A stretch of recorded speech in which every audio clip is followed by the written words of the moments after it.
প্রিয় দর্শক, আসসালামু আলাইকুম। দর্শক, আপনাদের প্রীতি ও শুভেচ্ছা জানিয়ে শুরু করছি আমাদের আজকের প্রতিবেদন। তো দর্শক, আজকে আমরা এক অসহায় মেয়ের গল্প তুলে ধরব, যার নাম হচ্ছে সানজিদা।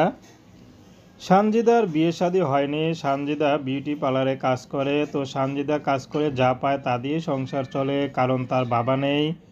তার মা আছে, ছোট একটা ভাই আছে। তো বর্তমানে সানজিদা এসেছে ভালো একটা জীবনসঙ্গীর আশায়।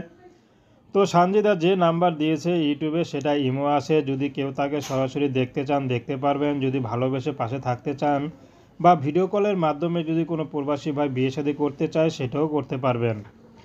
সানজিদার ব্যক্তিগত কোনো পছন্দ নেই। সানজিদাকে যে আপন করে নিতে পারবে, যে নাকি তার বাবার মতো তাকে ফেলে চলে না যাবে, যে দায়িত্বশীল পুরুষ, তেমন একটা পুরুষ পেলে সানজিদা বিয়ে শাদী করতে রাজি আছে। সানজিদা বেশি লেখাপড়া করতে পারেনি। লেখাপড়ার খুব ইচ্ছা ছিল, কিন্তু অভাবে সংসার হয়নি। তার মাই সংসার চালাতো, কারণ তার বাবাটা চলে যাওয়ায় তার মার উপর সব সংসারের দায়িত্ব পড়ে। তো মা টুকটাক পরের বাসায় কাজ করে দিন আনে দিন আনার মতো চলতো। পরে সানজিদা যখন বয়স হয়েছে, বুঝতে শিখেছে, তখন তিনি পার্লারে কাজ শিখে এখন মোটামুটি কাজ করে, কিন্তু বেতন তেমন একটা পায় না এলাকার পার্লার। তো সানজিদা চাচ্ছে যদি বিয়ে শাদী করে ঘর সংসার করতে পারে তাহলেই খুশি। সে মানুষটি যেমনই হোক, শুধু যেন দায়িত্বশীল হয়।